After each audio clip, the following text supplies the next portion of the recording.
I think the overall practice and feeling that I'm involved in this magical thing does keep me going. But it is tough sometimes, I have to admit. Dominic Welch works through all weathers at his studio in Devon. He's perfected his craft as a stone sculptor over 30 years. Now I've made the decisions. This is a very large piece. It's about sort of 3 meters tall, so it's be one of the biggest sculptures I've undertaken. And I'm going to put these plugs and feathers in and attempt to split this corner off. And of course, now I've made this decision and drilled these holes in, then there's no going back. So this form is well on the way to being the sculpture it's going to be.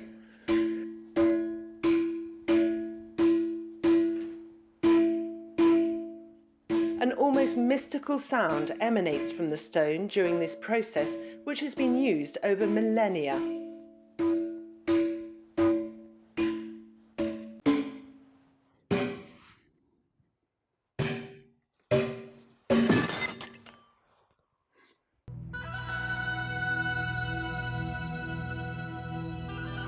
The beautiful bluey-grey limestone from Kilkenny in Ireland and Carrara marble are Dominic's materials of choice. Stones with a surface quality allowing his shapes to shine through. Checking for faults is also a priority. In my mind at the moment, I'm looking at making a tall, sort of slender, quite sleek piece, about this tall. I probably won't be able to use the full height of the stone. So about just over life size, which for me is a really nice size to work on. That being okay, I will probably then just get the charcoal out and play around and invent and create.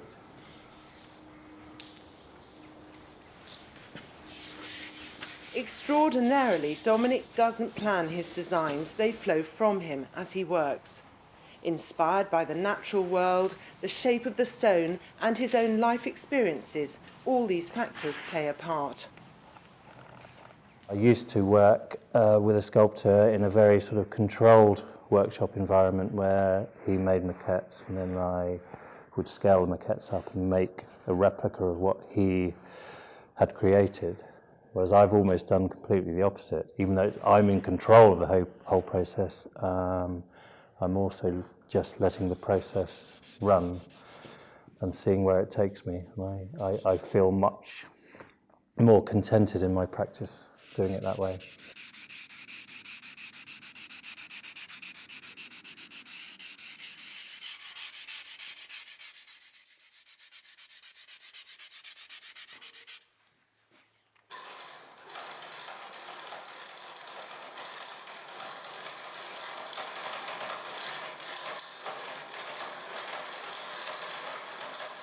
I will just start taking off the rougher parts of the stone and just start refining the form. I'm working on an idea of putting some sort of very simple concentric relief lines in this space here,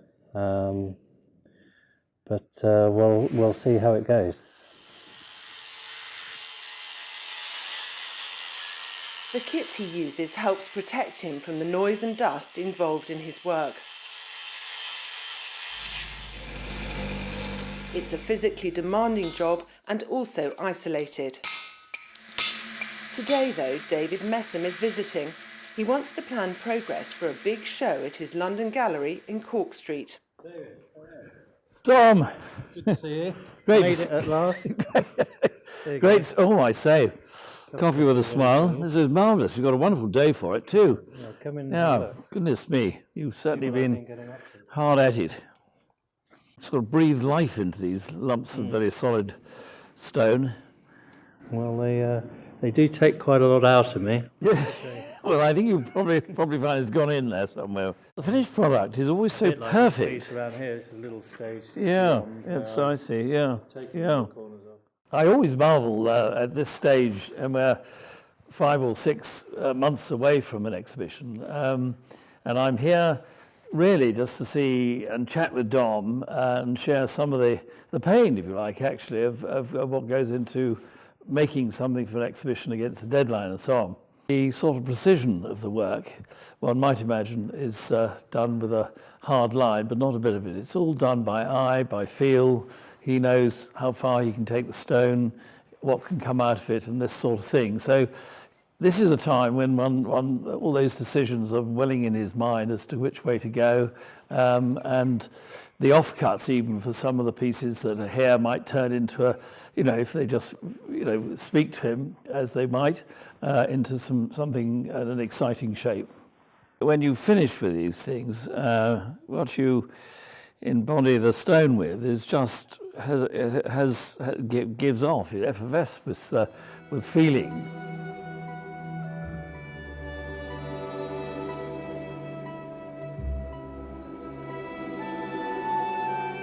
I do think my work is grounded, but that might be more to do with me being grounded as a person, rather than the shapes I make being grounded. But the stone is heavy; it's got a weight, so it sits well. I do a lot of discs, but sometimes there'll be concentric rings within the disc. This is a more geometric design, so playing around with patterns. So that's quite unusual. It's just a sort of meditation on the stone and a way of just sort of thinking and sort of drawing myself and the viewer in.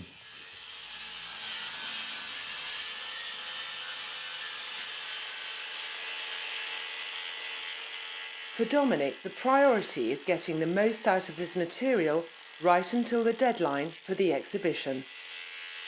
It's a process of evolution over the years.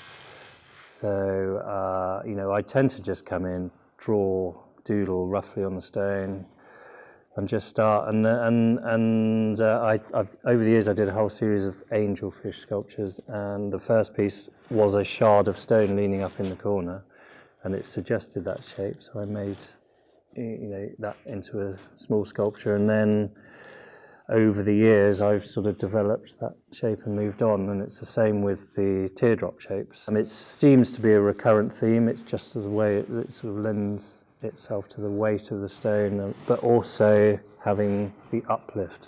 So it's a sort of mixture of being grounded but also being uplifting. I've been doing this for a long time now, and I feel completely confident when faced with a big block of stone.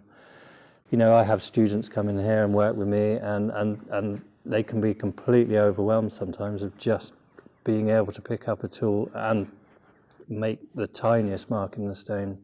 So to be able to know that you can go through every process, from unloading it in through the side of the workshop to splitting it off, to grinding, to bush hammering, to all these processes, and finer and finer and finer, and then to be able to stand back and say, I've made that. I've done that. That's very special.